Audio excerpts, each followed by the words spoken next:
Hello and welcome to Space Between Ideas. I'm Blank Gates. Today we're going to mostly focus on my little project, Arrowhead, and just kind of what's going on? Okay, there we go. Just had a little glitch. Yeah, we're just going to mostly talk about my project, Arrowhead. Of course, I'm also going to explain like what's the deal with this cursor and Windsurf. Now, I had a really weird situation today. I'm just going to jump into my screen for a minute. So, where are we? So I just remember whenever I set up a project, I believe in this concept of calibration. So I pop in these project calibration. I just cut and paste the content of the document and put it into Google Gemini, and then we do the tech stack and brand calibration. Then we do the sprint calibration, which talks about the sprint, how the AI roles work with each other, and then some lessons learned over the last two sprints. Then I got these master prompts to set up. So, all right, so we got our Docker set up. We need to set up our cursor in Windsurf. And then you just pop in. All right, here's Windsurf, select all. Now, something I noticed today that I didn't notice before was that sometimes cursor or Windsurf will change the AI bot that you're using. So, for example, well, I don't need box 4 open right now. For example, right here, cursor. So which is it using? It's using Gemini 2.5 Pro, no problem. That's good. So we're going to throw in the cursor master prompt, and it's going to get everything set up. Basically, what the cursor master prompt is going to do is going to make sure our super base. Now we're not using the website super base. We're using a local super base. So this is running on my own computer. But then, as you can see here, the local 3000 is not up, and the 3001 is not up. The 3001 is up. I don't know why that's up. That's weird. All right, so we're just gonna pop in this the super duper prompt. It seems to have started Cascade somehow. Cursor prompt, Windsurf. And that just gets our, see, I'm all about this concept of calibration. Everything needs to be calibrated. And then the tools are ready. Now, good. So that's the, then I pop in the sprint 1 review, then I put in the sprint 2 review because we finished 2 sprints already. We're now doing sprint 3. Now I had a problem with both of my architect and liaison windows. And so what I decided to do was I had to start it over again. I had to like recalibrate. See, the thing is that when you have a 1 million token context window, eventually when you're on a sprint, it's gonna get to the point where the window, it can't access the beginning, like the stuff that comes earlier in the conversation. So I was on my architect page. I don't know which one is which actually, because I just calibrated everything. All right, so here I said, okay, I'm currently operating as liaison. So this one thinks it's liaison. So what I did was after I calibrated, so you can see here, right? So here's, for example, here's sprint review 1, and then here's sprint review 2, and then I put in the, here's the key decisions made during sprint 3. So we didn't finish sprint 3 yet, so I just put in the key decisions. And then we have this other thing called project continuation state. So in this case, I created a sprint 3 review document because we're halfway through the sprint, and both of them actually, it was both the architect and liaison, they were unable to access the documents that I used to calibrate them, which means we've got past the 1 million token window. Once we get past the 1 million token window, that's when I recalibrate the machine, because it's going to forget the context from the beginning. And then I went to liaison, and I said, all right, so are there any documents that you think that we should make some changes to And it gave some recommendations about, for example, it made some changes to the AI calibration roles and responsibilities. It also made some changes to the liaison AI workflow. And then I asked it to give some recommendations. I plugged it back into the architect window, and then I asked the architect to make those changes. Now, it was kind of weird because the architect actually, it was able to uh, it was able to access the full document for the liaison AI workflow lessons, but it was not able to access the AI collaboration roles. So it asked me to repaste the content for this document. So it means I was right on the edge of the 1 million context because it couldn't get the content of this document. I had to repaste it. So we updated that, and then I asked it to create this file. And then I plugged in this one, project continuation state and next steps. So because we're halfway through sprint number 3, I wanted to create the sprint 3 review document. And I also wanted to create the where are we right now document. All right, so that's what happened. We got the project overview. I'm uploading 3 images. No idea what's going on. This is at the beginning. Yes, this is way at the beginning. All right, so anyways, then I said, are you liaison or architect? So, because the thing is, I actually uploaded the exact same documentation to both of these context windows. They are exactly calibrated. In both cases, they believe that they are currently liaison. And I said, like, okay, so it doesn't have any immediate questions for the architect. It has one question for the architect. All right, since it has a question for the architect, so I'm going to tell this one, could you change roles and become the architect? Because it didn't have a question for the architect. So I would rather have a liaison that has a question for the architect. All right, so now it's gonna adopt the persona of the architect. Consider me your primary Gemini instance for high-level technical strategy, architectural decisions, sprint goal definition, ensuring our technical approach aligns with the overall project vision. I'll be thinking from that perspective. What is the current status, or would you like to discuss from the architectural strategic standpoint? For instance, has the project manager confirmed the outcome of Windsurf tests and task for D1? Understanding if the D1 is fully complete across all environments is key before we dive deeper into planning for the remainder of the sprint 3 from my perspective. All right, so now I'm just going to copy this. Here's a message from liaison. And then there. So now we're connecting the two. Now they can't actually connect. So the thing is, where I think that we are with AI bots related to, so the issue that we have with AI bots right now is that they can't communicate with each other. Like it's copy and paste. Like 90% of the work I do is just copy and paste. All right, thank you for relying on liaison. Now let's see if I prefer if we actually listen directly to this audio, if it's possible. So I'm just going to now I'm going to check to see if we're connected. I'm going to check the live video. Okay, it's black. All right, so it didn't work. All right, I'll just have to read it. Sometimes it works, sometimes it doesn't. I don't know what the deal is.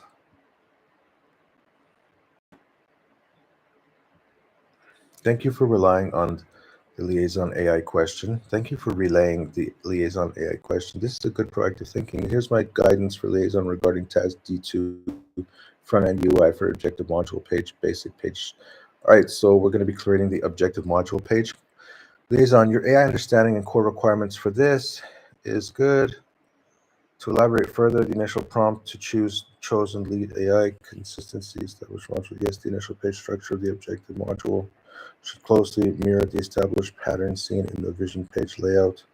This means a clear header section should include a back navigation element allowing the user to return to the main module that is project for a prominent title module such as objective main.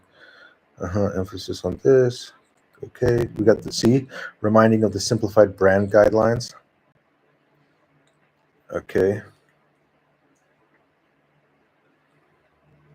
No other high-level directives. AI persona speaking to the architect, AI persona speaking to the user, project manager. Now, this guidance has been followed, provided by the AI liaison, proceeds generating confirmation that Windsurf test results.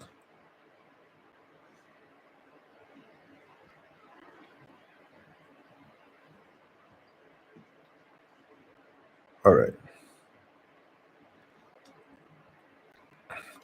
Now, before we start working on this,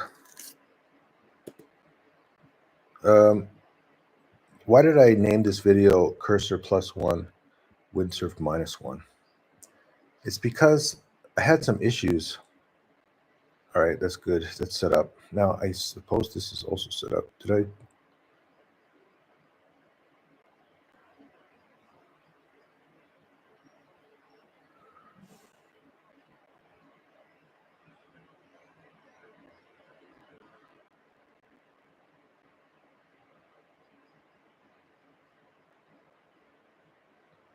All right, it's in 302. So I don't know why 301 is running. Now we're going to just put it in 302. All right, so everything's set up. Everything's good. So when we were doing our testing, here it is, the jest setup.ts. There were some major issues, and like it took a really long time. It took over an hour to like go back and forth between Windsurf and my liaison dude, and I had a lot of problems with it. And then eventually, actually, what Gemini decided to do was to copy the files from Cursor, and then it had me like manually change these files inside of Windsurf. And it took like over an hour, but finally it just decided to agree with what Cursor did. So it agreed with Cursor over what we got going on with Windsurf. So yeah, so I think that was the first major issue I've had. Like so far, it's been like just minor stuff. Sometimes I had to fix this or fix that. I had to kind of jump in manually and make some changes here and there. But in general, I would say it's been okay, the process for Sprint 3. And then suddenly I just ran into this big problem and it just wouldn't work. And it was so annoying because I have no idea how to fix these problems. And then Cursor, Gemini, eventually it just lost confidence in Windsurf. It started asking me to open up the terminal and also asked me to open up the files directly. And so it's like, okay, so open up Cursor and then go into your Windsurf project and then now go into the MVP. And then it said go into the SRC. And it said to go into the app. And then it said to go into the, I don't remember which one it was. API, I guess. Projects, project ID, modules, objective. This one. Oh, this is actually a different, looks different than I was expecting. I don't know, maybe it made some changes. Anyways, I don't really know, because the thing is, I don't know how to read this stuff. Yeah, here it is. So we had the jest setup TS, and then we had this jest config JS, and finally it was just like, it was telling me to delete this file, and then it was like, okay, so let's copy the text directly from Cursor and then update it. So then I had to like open it with Windsurf, and then I had to paste it. It was just a big hassle, and it kept asking me to do it like manually. And finally, I'm like, stop asking me to do this manually. Cursor can do it. You just ask Cursor to do it. I can paste in the text. It'll do it for you. So it was a hassle. And like, you know, I like how Matt Wolf, he's always like, this is the worst it's ever going to be. So yeah, so from like a success perspective, it's like I'm doing stuff that there's absolutely no way I could have done 6 months ago or anytime before 6 months ago. And maybe it wasn't even possible 3 months ago. But now we have this 1 million token context window from Google Gemini, and we have these AI coding tools, and it's only going to get better. I think most people, when they talk about like their vibe coding process, they're just using like just the AI inside of their context window. They're not actually using an outside AI to guide that process development. But because of the issue with the context window, I mean, to some extent, yeah, it's true that if you're just vibe coding within like the code environment, I think it's probably a better situation because, but then what happens once your code gets too big? What happens when you have your tokens within the code that you've written is bigger than like 1 million tokens? Or for example, with ChatGPT, what happens when it's bigger than 120,000 tokens? Then suddenly it means that your tool has to read like certain files, and it can only read a couple of different files. And then once it has a limit to the amount of files it can read, then that means that there's a limit to what it's able to do without making mistakes. So that's why I feel like sprints, you have to cut up your development process, and then calibration, making sure that you're using these tools. And so far so good. So we're getting closer and closer, I think, within a week or two. I mean, this one actually, let's read this. Okay, thank you for relying on Architect AI detailed guidance. I understand the instructions for task D2.1, front-end UI for the objective module, basic page structure. To confirm my understanding for the initial prompt to the chosen lead AI, I will ensure to incorporate the following. Okay, it should be a client component. It must include authentication, protection, presumably using the established auth context. The structure should closely mirror the vision page layout significantly, including a header section, back navigation element to the modules page. I've never actually seen the modules page, by the way. And the content area will statically list the objective module questions sourced directly from the module specs. The primary focus for this is a clean, well-organized, structurally sound layout consistent with other module pages. Detailed styling is secondary at this stage, though the general mindful of the brand guidelines. I will await your updates on the Windsurf test results for D1. Your designation of the lead AI environment, replete or cursor. So the lead environment, based on the success. All right, let's just use the audio function. The lead environment based on our successes. Delete. What's going on? Is something touching my? The lead environment based on our successes from the past step of sprint 3 is that Cursor was able to do things that Windsurf was having a lot of problems with. And in that case, I feel like we should probably use Cursor as the lead AI environment. But in general, I'd like you to create prompts for all three environments at the same time. And then I will paste the result back into this context window. So if you can create the prompts for the three IDE environments in a way that allows those code generators to do the work for us, then we can begin.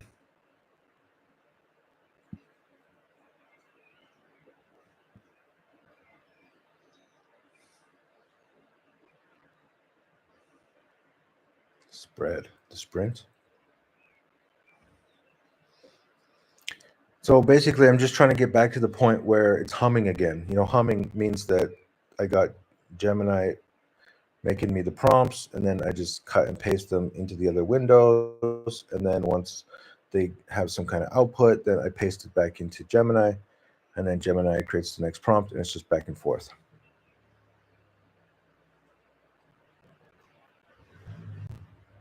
All right, there we go. So here's cursor.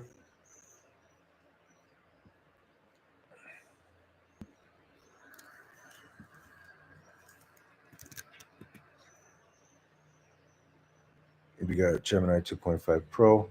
Now it did change it. So there used to be like a, exactly, see version. So they made us some small changes. It says version 0506, the context window, 120,000 tokens. Okay, I mean it's fine because you don't need the 1 million context window inside of Cursor. Where you need the 1 million context window is when you're running the sprint in Gemini. Now, maybe they changed this whole 1 million token context window because I did notice in the last sprint, like, why are we only doing half a sprint? It's because my architect in my Gemini was starting to lose context. And once they start losing context, that's when I start to make changes. That's when I got to recalibrate another AI. So if you're into software, if you understand software, then I can show you a couple of things inside of here, so you can see what we were doing. We were testing something. We were testing something. Here's the last one. Okay, test for the get handler are failing with the reference error. Make the following modifications. Move the shared constants to out. I can't read this stuff. Try to run the tests again. And then they run the test, and then it just passes, and then it's like, okay, I don't know, whatever. Right, so I'm going to paste in, see pasted text. This is happening more and more. I've noticed with Cursor right now is that when I copy and paste the text, it's like, it used to be like 50-50. Sometimes it would paste the text directly, and then other times it would be a chunk like it did just now. All right, now, I don't know. I've seen a lot of different opinions about should you use Claude 3.7 Sonnet or should you use 3.5 Sonnet. I don't know. I suppose the newest model is the best. Some people are saying no, it writes a whole bunch of like stuff and you don't want it. And it's like, it starts to say a bunch of crazy stuff. I don't know. I would just tend to like tilt toward like the newest model.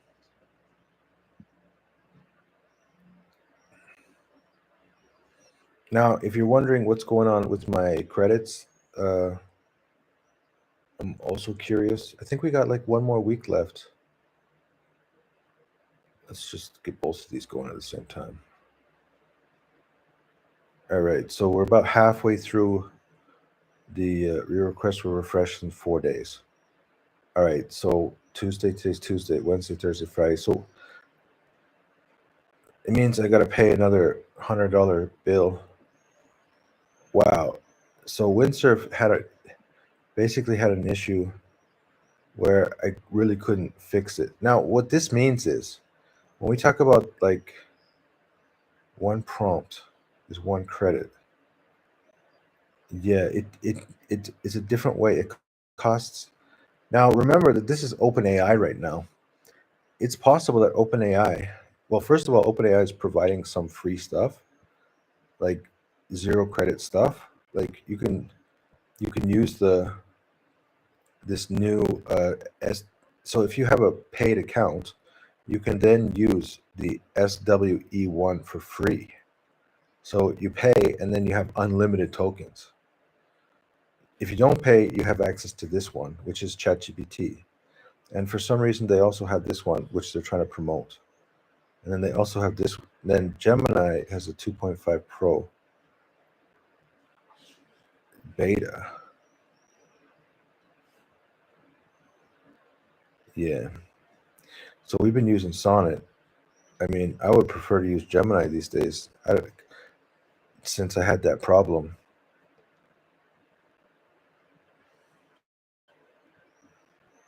What the heck? Anyways, so it looks like everyone's done. Yeah, so I didn't even come close to using all the credits. But now that I'm doing 10 o'clock in Tbilisi, so I'm trying to spend like at least 1 hour every day working on some software projects and like just creating a habit. The other issue is this other little project that I'm starting to think about. It's about the principle of AI first. And the principle of AI first is basically whenever you're doing something, you should think about how is it possible and is there a benefit to incorporate AI into that behavior? Because it's like if you're a farmer There's two farmers, and one farmer is like keeping up on technology. Whenever there's a change in technology, the farmer like goes in and tries to figure out like what is going on in the industry. And if you have that kind of farmer, then what happens is that over time, that farmer gets used to the process of figuring out new technologies, and then so like little by little they start to make improvements, and then one day they notice that their yield is like way beyond, like, because at first maybe you'll see little changes, maybe there'll be some little mistakes, and maybe the farmer who's not looking at the technology, maybe they're like, hey, look, you're so stupid, you're using technology for everything you do, and look, you didn't do as good as me, maybe it's not working out like you thought. They're always like hemming and hawing. Like, remember the book Who Moved My Cheese? So you got hem and haw, and that is the farmer who doesn't adopt to the new changes in farming tools. And then suddenly, like, they're forced to change because they're like the price the price for the farmer who's using technology. So suddenly this farmer can produce way more product at way lower prices. And the farmer who's using old techniques is like, hey, wait a minute, you're cheating. What's going on? I can't lower my prices to what you're lowering your prices to. And then that farmer just dies. And then the farmer's like, hey, I need your help. Now, it's true that it's possible that maybe in this case, this new farmer, the old farmer who waited and waited and waited, like, this is the old argument of like, you got the first mover advantage, where you're always taking advantage of the new technology in order and try doing experiments with new technology. Sometimes you have wins, sometimes you have losses, but in general, you have a really deep understanding of changes of technology, how to adopt new technology, how to communicate with others about changes in technology, what changes in technology generally lead to.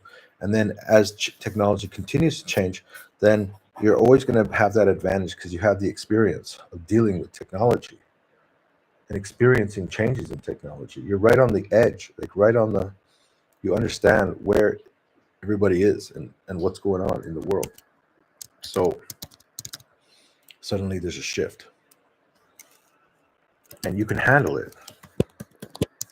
The other farmer, he didn't waste his money all the way up the value chain. And then suddenly there's like best practices. So everyone understands now the whole industry has changed to this standard. And then you're like, okay, so I need to buy that equipment. I need to buy that fertilizer. I need to buy that pesticide. And that's it. There's just basic standards. So they didn't waste all their time like trying to do every new gadget. They just waited for the iPhone 16 to come out. So like for me, I was at my backpack the other day. I looked in the pocket of my backpack and I had an iPhone 4 in the pocket. This is like from 2012. I had an iPhone 4 when I was in China.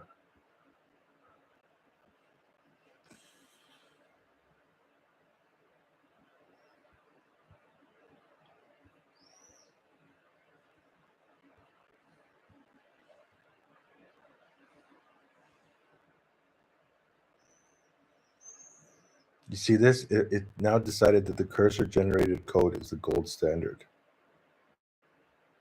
So it's like structure first phase.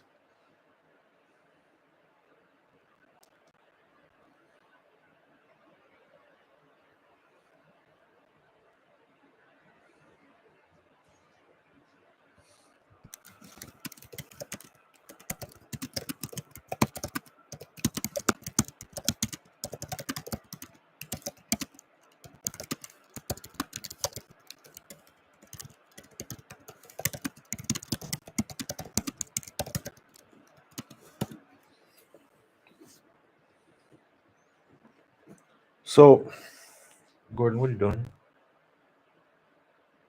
What are you doing? Just hanging out.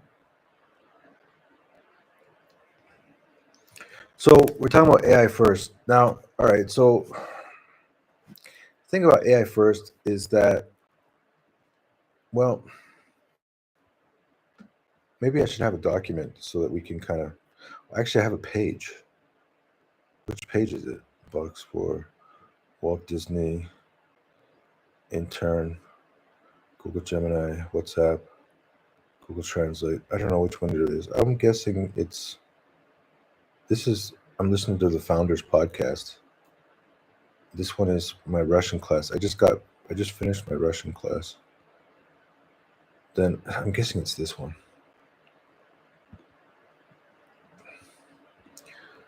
I started to do a little bit of experimentation. So what we want to do is we want to create a document. Let's put it in here. So, and what are we talking about? We're talking about AI first. So let's put it in here. We don't need it to be in this one.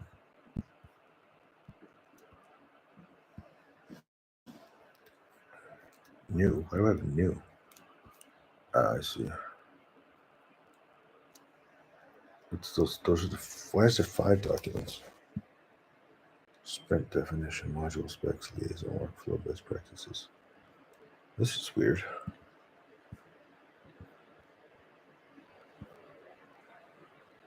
This might not be the right project. So let's just jump into our pre-calibration, core AI calibration, sprint process. Oh, okay, it's those 5 documents. And what is this called? This is called pre-calibration.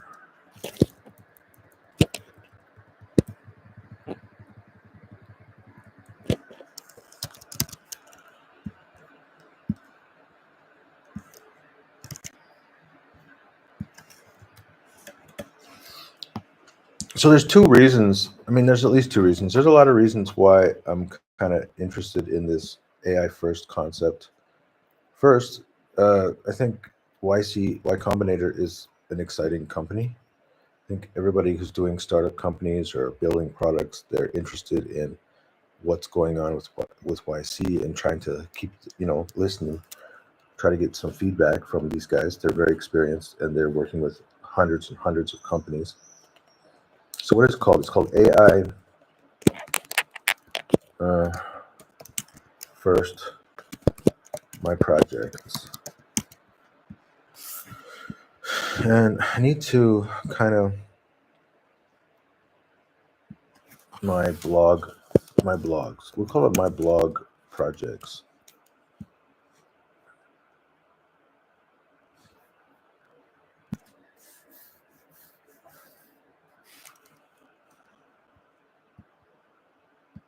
Another reason is because, as you just saw,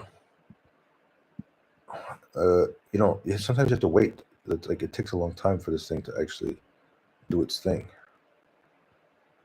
And while you're waiting, you got to do something. So what are you going to do? Like your options are, what happened?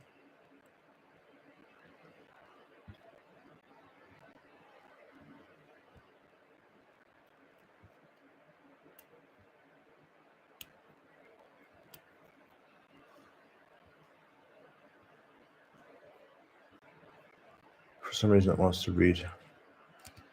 This happened last time. It's like basically wants to read its code. I don't really want it to read the code, implement the back navigation link.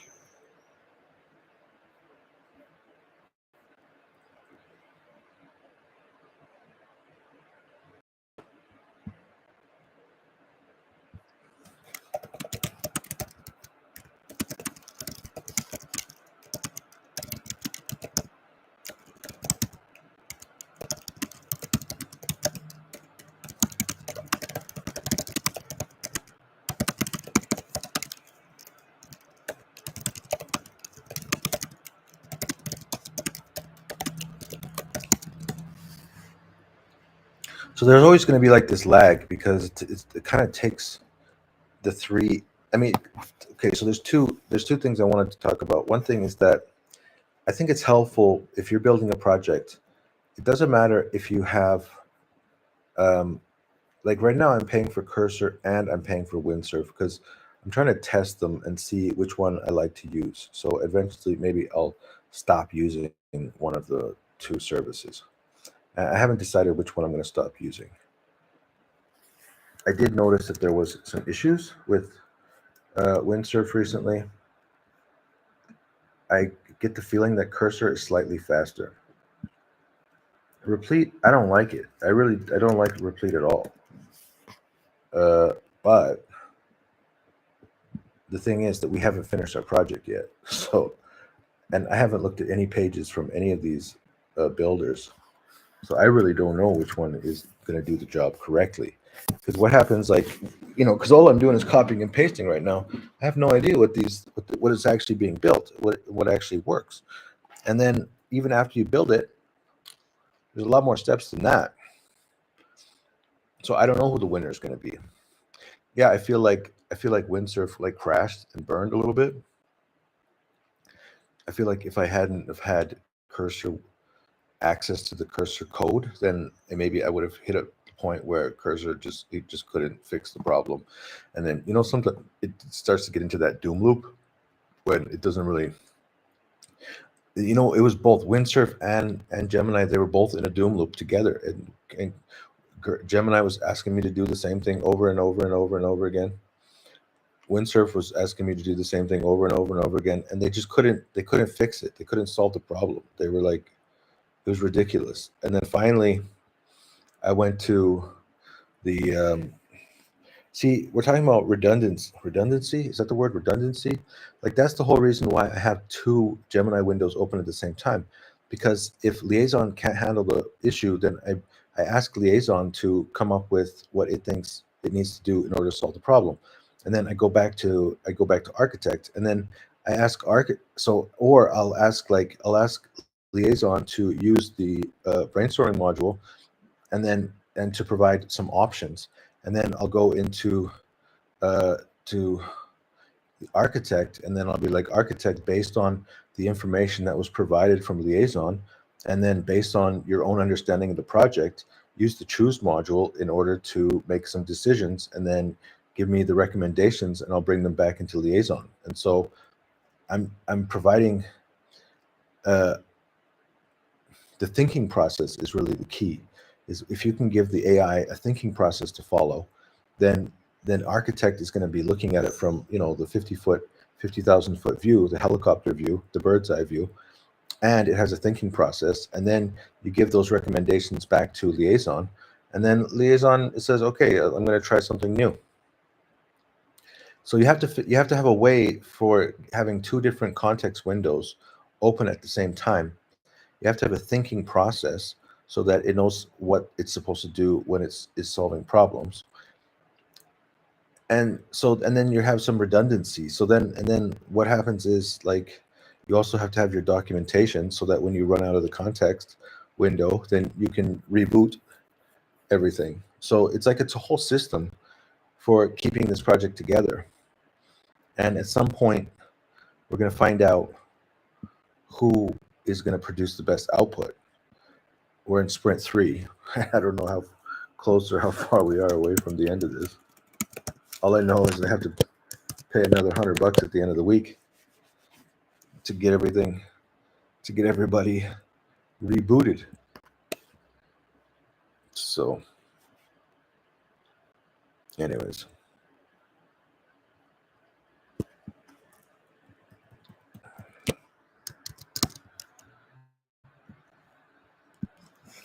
This is what it looks like if you have a guy that doesn't know anything about coding, but has some idea about working with people, working with thinking tools. And at the end of the day, that's really what's going on here.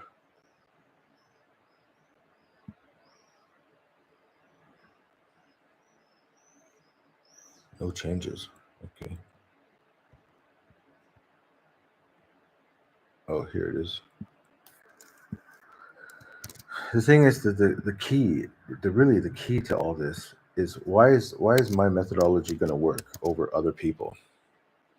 Imagine you're a guy and you learn how to code. Well, just because you know how to code, it doesn't mean you're going to make a great product. All right, so imagine you're a great product creator. So just because you're a great product creator doesn't mean that you can code. So we're looking for some. So do we need to know how to code? No, you don't need to know because now we have these tools that can help. It's like back in the day. So back when there used to be a big tree and you had an axe, and what you needed a big strong man. The big strong man is going to is going to cut down the tree, and then suddenly they got this new thing called a chainsaw, and this skinny little dude just comes up to the tree and cuts down this gigantic tree, and the big heavy strong man is like, okay, so I don't know what to do here because windsurf.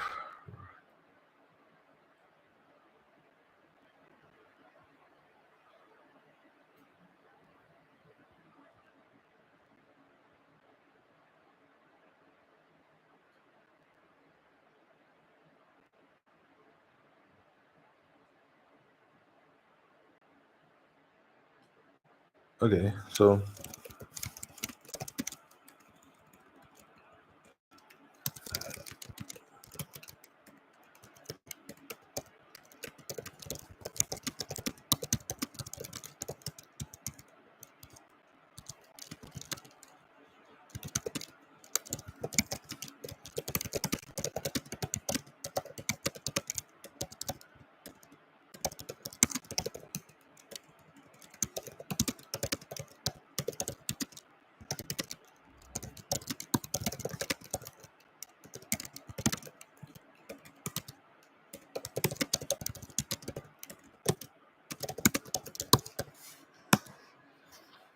all right, so this is the point is you don't really need a software guy anymore. Like, look, I don't know anything about creating software. Now, of course, we didn't succeed yet, but I don't know anything about software, and it's not going to get worse than this.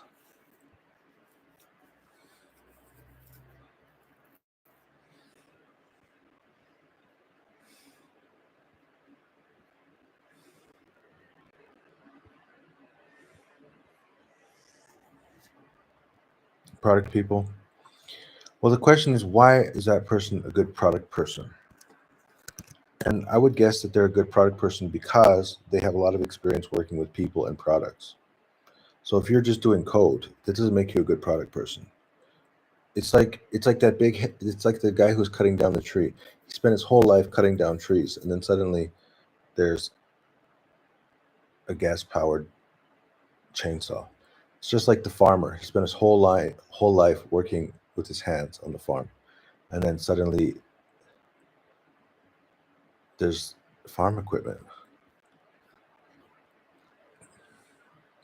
So what we really need to focus on is like what are the skills that pays the bills, the skills that pays the bills.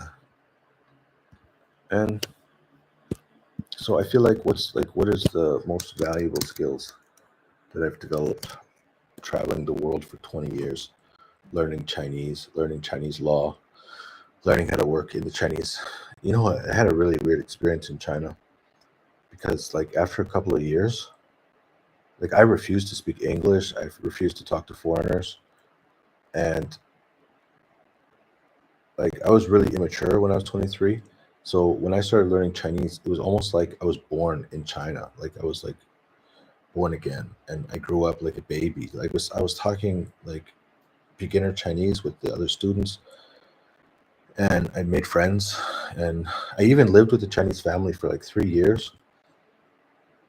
And like at some point, I was just like I adopted this culture. I adopted everything about China and being Chinese and being in the Chinese community, and it was just like it was everything to me. It was my identity,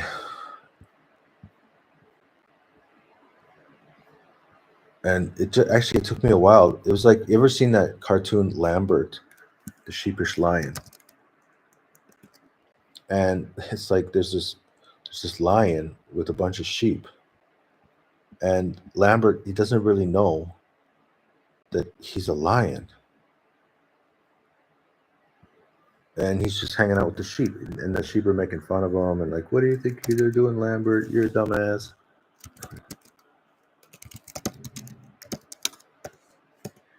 It took him a while. It took Lambert. He just didn't get it. It was the same thing. I was in China, and then one day, like, I just kind of like realized, oh, wait a minute, I'm not Chinese. Like, I'm never going to be Chinese. And even though, I was actually married to a Chinese woman at one point, and one day she even told me, she said, it took me a really long time to understand that even though you speak Chinese, like almost like a Chinese person, but you're not Chinese. You're saying the words, but you don't really understand what you're saying, which was her way of saying, like, culturally, you're not one of us. You're just saying these words, and you think that these words mean something, and they don't actually mean that thing. You're not the thing that you think you are. And it was like a lot of hard lessons because I was just kind of like floating around thinking I was part of the team, but unable to compete at the same level as all these players. Like, imagine you jump in. So I graduate from law school, and you're an intern at like a mega law firm, the biggest law firm in China, King and Wood. This is before that little. What did they do? A merger? They did a merger with an Australian law firm. Can't remember the name of the Australia.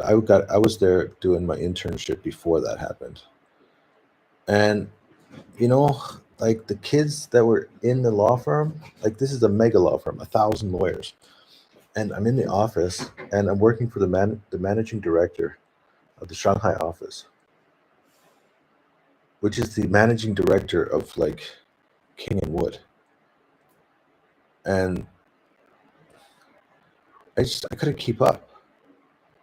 I wasn't on the same wavelength. I couldn't really understand what was going on. There was nobody to hold my hand, and that's the issue sometimes. It's like some people need hand holding, and some people don't need hand holding. And the people that I was surrounded by did not need hand holding, and I was like not really sure what was going on. So the learning curve for me is like a lot of people, they jump right into like a given skill, a practice, they just jump right into something specific. I've been a generalist my whole life. General, little taste of this, little taste of that, enough Chinese to get by, enough Russian to be able to communicate. Now I'm learning a little bit of French.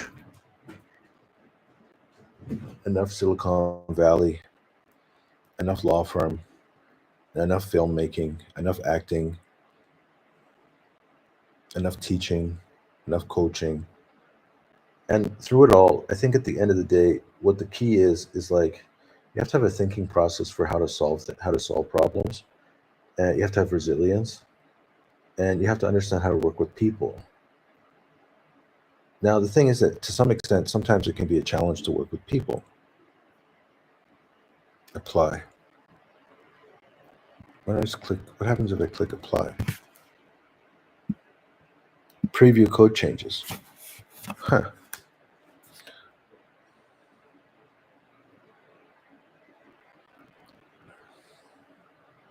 Now, so I'm listening to this founders podcast, and I thought it was really interesting because they're talking about Elon Musk.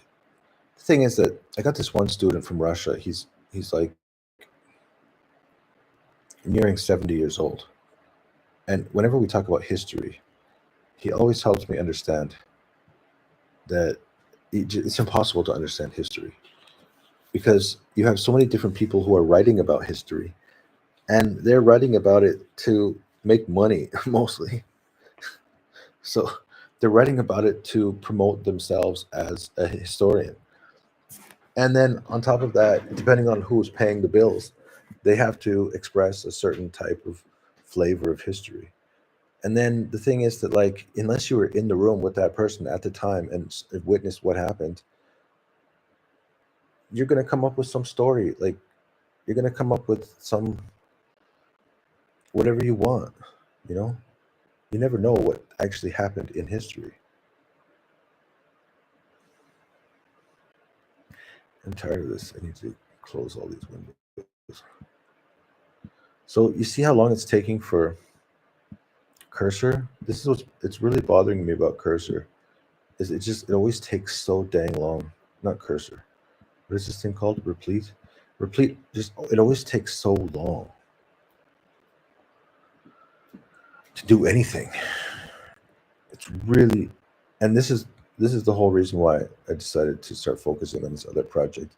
It's because then we got something to do while we're waiting. Besides tell you crazy stories about why I think problem solving skills and people skills are the number one marketable skill right now, because AI at the end of the day is simply it's a people. It's a people. All right, let's say that I got 9 projects. It's always nice to start with like this shape. I'm going to start with 9 blogs, and then we're going to start to remove them. Maybe we could do it with, maybe we could start with 4 blogs or 6. All right, let's turn this one black.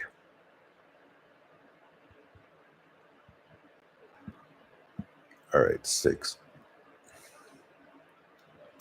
And check up on Cursor.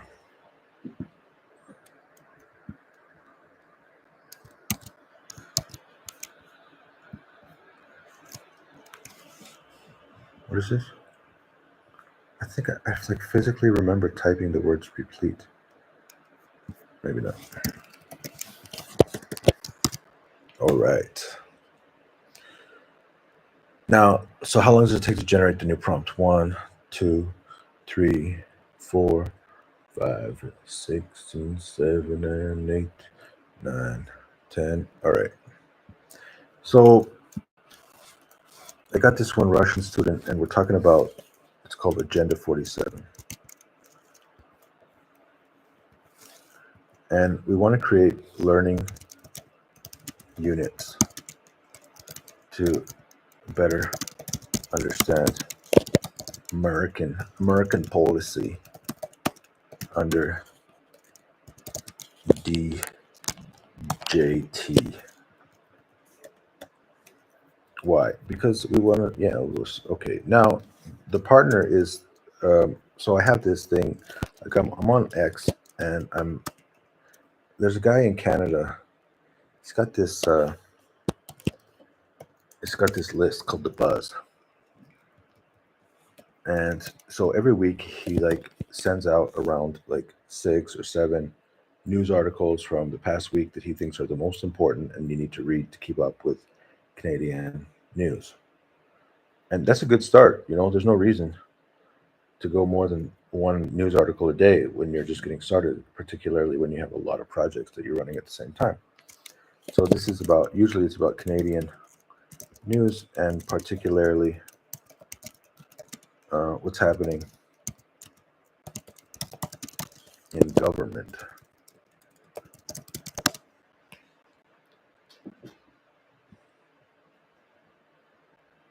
What happened? I see. Cursor, success, Windsurf. Do not provide the actual code. Summary indicates.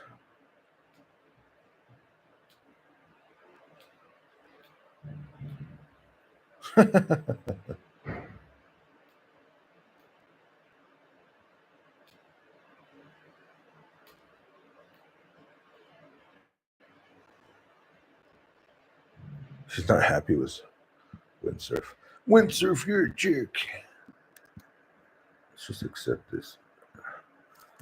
All right, this one's for Cursor.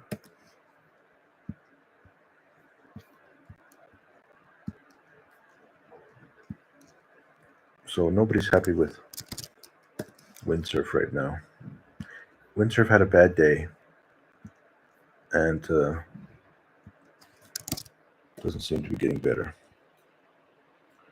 It's kind of still in the. What the heck happened? It was actually doing something.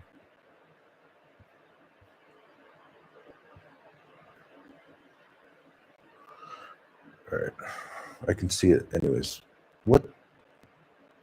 Stop. Okay, stop. Stop. What happened?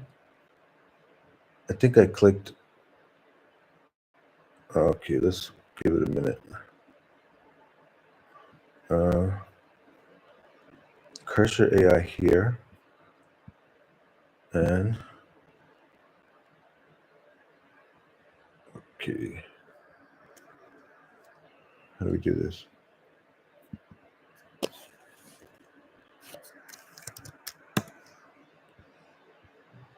Okay, I think I pasted the Windsurf prompt into Cursor.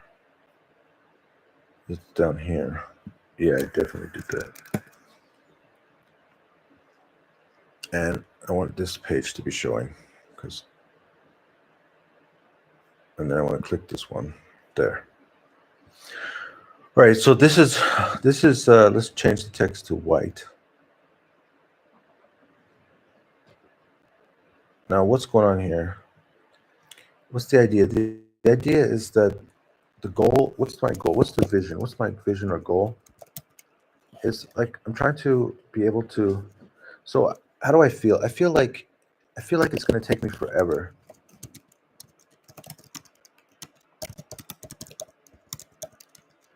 to learn what's happening, and I'm afraid that I might not ever know everything I need to know to make the contribution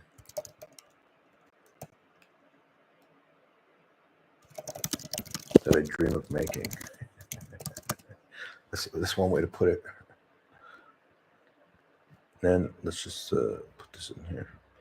All right. Now, what's the next issue? The next issue is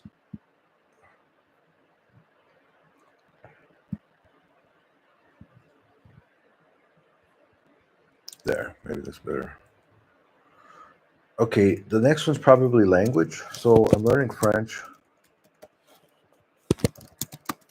and I'm learning Russian. So French, it's like I have a book and some YouTube videos for learning French. Russian, I also have I got a book and content.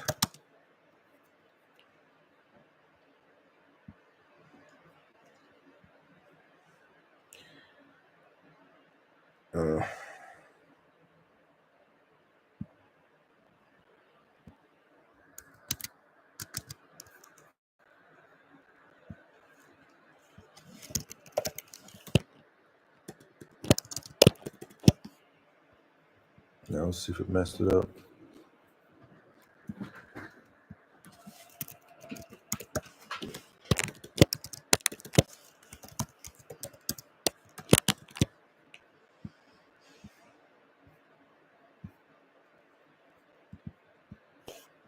I guess it's asking it to show it.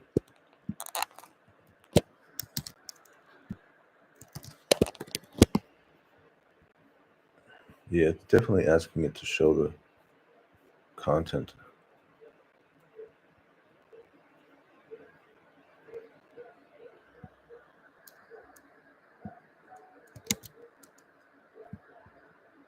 Copy.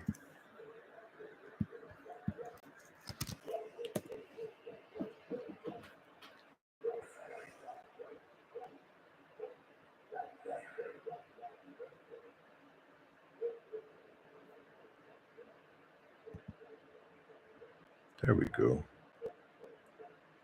see that? All my windows are here. 1, 2, 3, 4, 5 windows.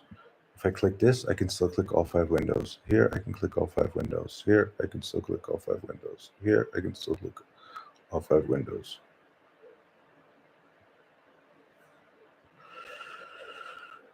All right, so We got Agenda 47. We got, so this is, all right, what's the vision? The vision here is that I really enjoy being able to fluently speak Chinese, and I'd like to have the same sense of joy speaking French and Russian.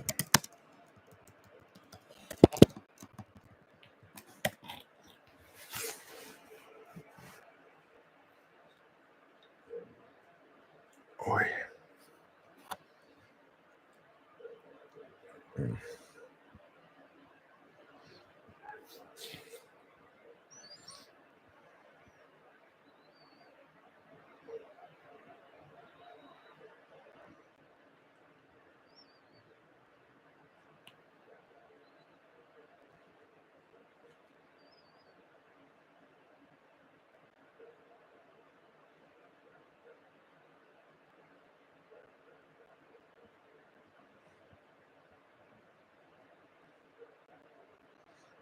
All right, whatever. If you'd like Cursor to do that, you should ask it to do that.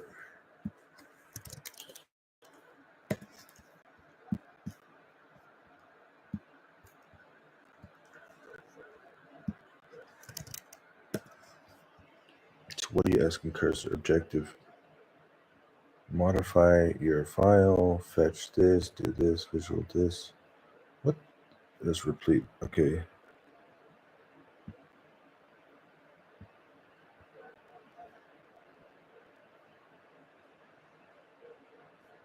Hmm.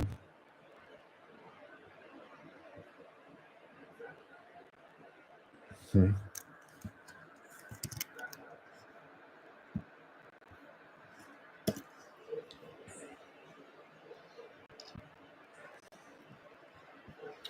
All right. Now, what's going on? So, I got this little thing called Arrowhead, and then we got this AI first blog. You know the guy? I don't know his name actually. The guy from YC who made that video. I should probably learn these guys' names. What's their names? Gary. Gary. It must be Gary. Gary. Isn't it Gary Tan? So I was watching another video by with Gary was chatting up some people uh, about 6 months ago, and it turns out that Gary, when he was like 14 years old, he learned how to do coding. Yeah, 6 months ago. It was interesting how he was like. Then he started calling people in the yellow pages, asking if they wanted a website. So like it's in his DNA, right? Like he has the ability, he has the openness to talk to people and ask them if they're open to using his services. And then he also has the ability to technically create a product. So this is like a really, it's perfect. It's like I have a vision for a product, and then I can go and talk to the people and say, hey, look, here's a product that you might like. It's great. And then they were telling some story about some blog. So he was talking about some blog where people would email him, and then so he was like uploading the text directly into the blog, and then he would send a link. They could send a link to their friends and family about like what was in the blog. So blog is in his DNA. He starts with websites. A blog is very similar to a website. A website, if you have a brochure website, then it just means that you have create pages. Now, I created one website, one brochure website when I was in China, but I didn't do the technical part. I just wrote. I was the writer. I wrote all the content for the pages of a hospital. It was a Korean Chinese joint venture for spine surgery. What do you do? And yeah, they're like, hey, could you write us all of the details for this blog, or not blog, for this website? So I can see the connection between. Now I do have a blog. I have a Create Crucial Insight WordPress blog. I've been keeping this blog since 2015. So, like, because I've been talking about this little project that I've been working on, like creating the Arrowhead app. I started creating the Arrowhead app in 2015. Tom was like, hey, you need to start writing, just write, keep a blog about what you're doing. So, over the years, you can see I got 10 years of blog articles working on this project. Seems like an overly long time. But, anyways, I was walking the dog today. Am I still, is this thing still working? Yeah. I was walking the dog today, and because I'm stuck in this little village in Georgia, replete. And the question is, like, how are you going to get out of this village back into regular society? And cursor. The only way to do it is by creating something valuable. The first stage of creating something of value is to develop your skills. And then the next stage of creating value is to create a product or service.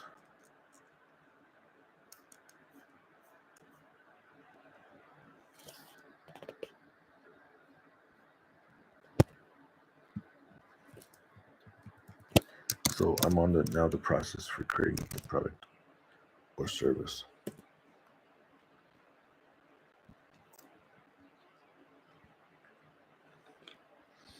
All right, so what's the vision? The vision is to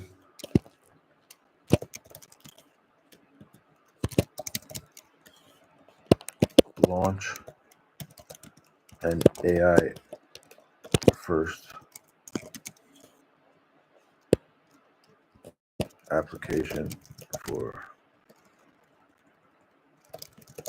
managers, and to write about how I'm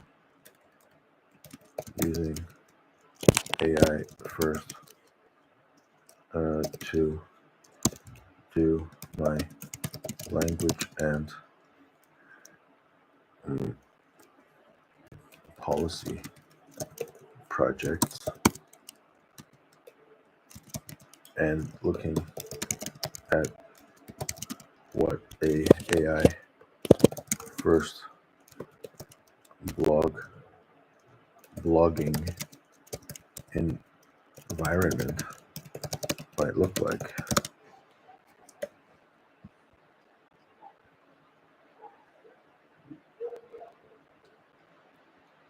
All right, so now why am I creating this vision? Because this is the methodology that I use for thinking. So you start with projects, and then each connected to your project is a vision.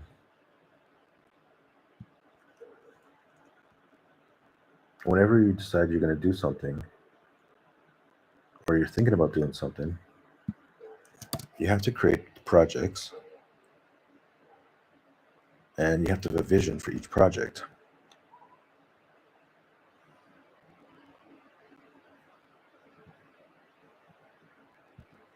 And this is a hassle. I just don't get it. Like, I really don't get it. Why it just doesn't like work. Like, it's always a hassle with Notion. What are we going to do? We're going to do preview? Yeah. All right, so always click preview first. Then after you click preview, then you can click mention.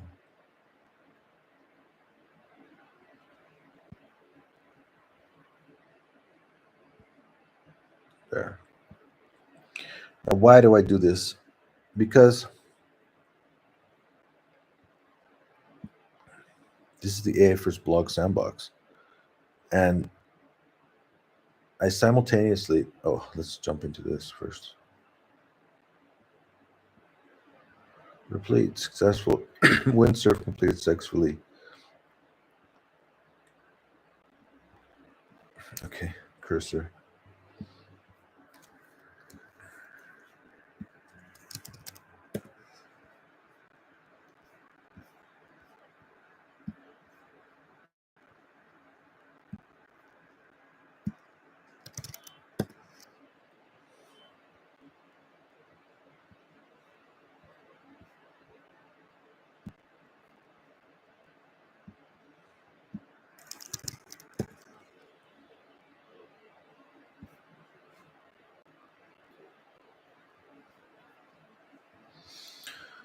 So I outlined this. Why? Because we're talking about creating like a blog, right? Which means if you're going to create a blog platform, it means that we need to create 6 blog channels where I'm blogging about these topics. All right. And then the next thing is to begin to incorporate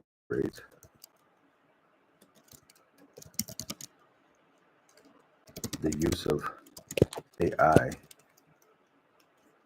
in the process of doing the work and in the process of blogging about doing the work.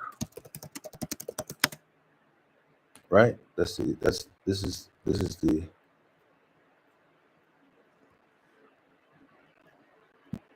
is like the mission.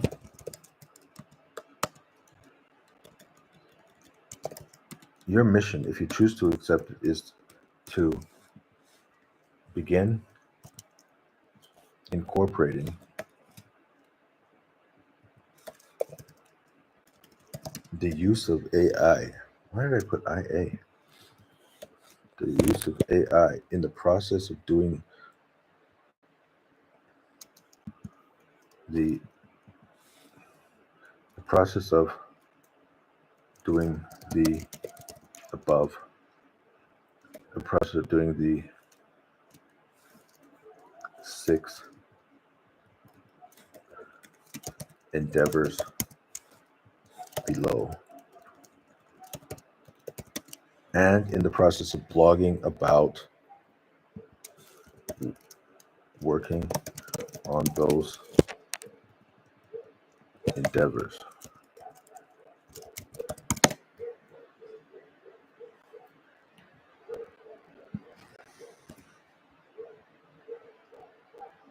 All right. Now, Agenda 47, I don't have like a specific time. So I have an issue. So let's call it a blocker. A blocker is no regular time to work on this. This one is like every evening at 11:45 to 12:30.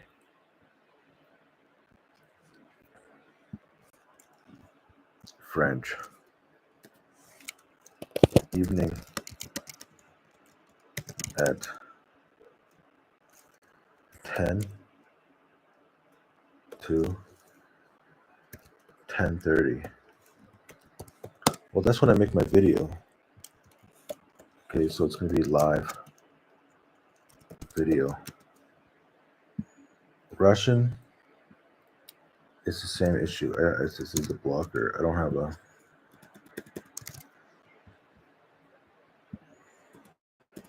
Arrowhead is 10 o'clock in Tbilisi.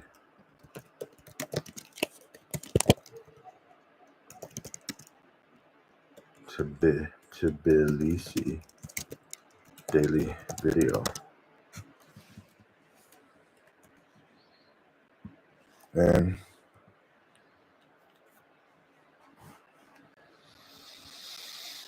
I don't know, this is kind of the same, I guess. same as 10 o'clock into Plessy. Now, this is not necessarily enough time to do this. Okay.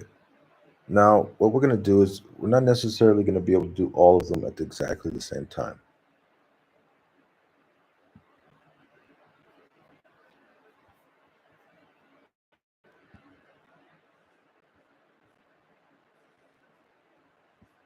Jeez.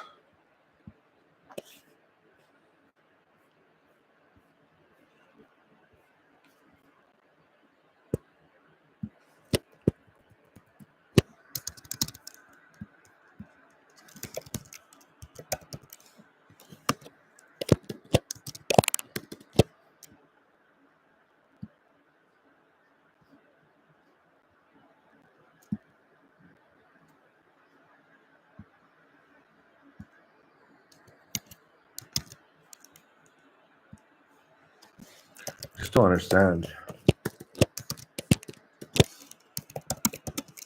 Why is it that Replete has like 6 lines of code? It's like we added 8 lines of code. That's it. And Windsurf is like, we did a billion things. Billions and billions and look at this. Look at these long, like this is insanity. I just don't get it. I mean, that's been a constant thing. Is every time I look at Cursor, it's like, yeah, we added 2 lines of code. Yeah, we added 3 more lines of code. Okay.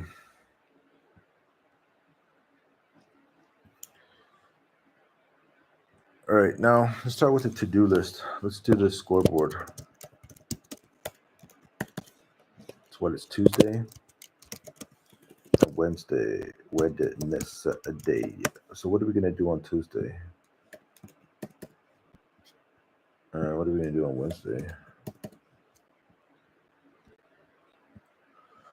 So tonight it's almost 9:30. Tonight I got to do my French thing. So, take an AI first approach to do the French exercises tonight.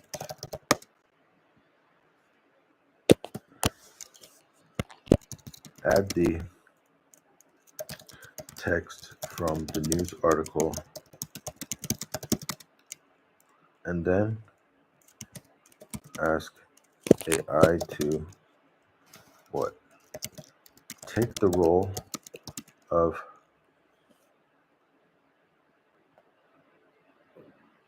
a Canadian political science teacher and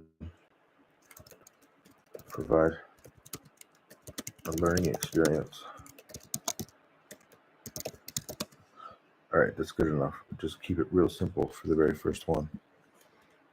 And Wednesday. What are we gonna do on Wednesday?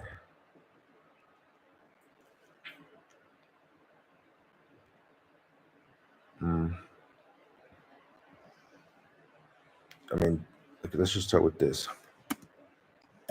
We got 2 things. What's going on? We got 2 things we can do tonight, and I think we're just gonna leave it right there. You don't want to overwhelm. You don't want to get too overwhelmed at the beginning of this process.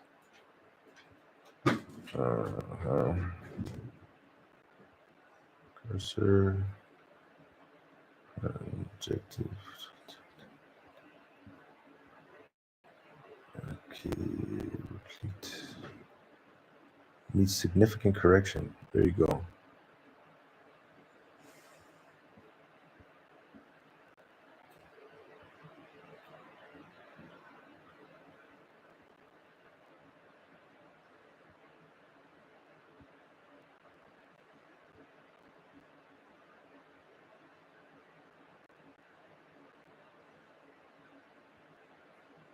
All right, so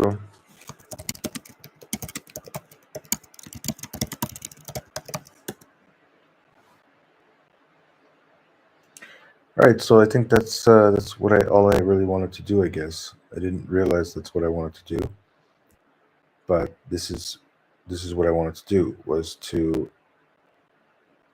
think about how I can start blogging more often. I'm doing the lazy man approach, which is sharing my screen on YouTube and just like talking.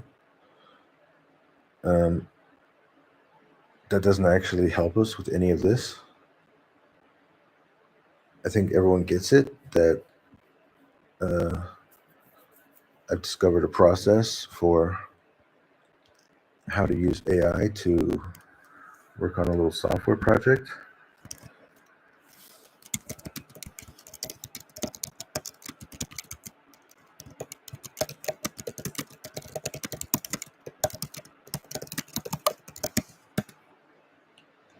They love that word, strictly. Strictly. So I don't know what's the benefit of this video, and how's blogging going to change things.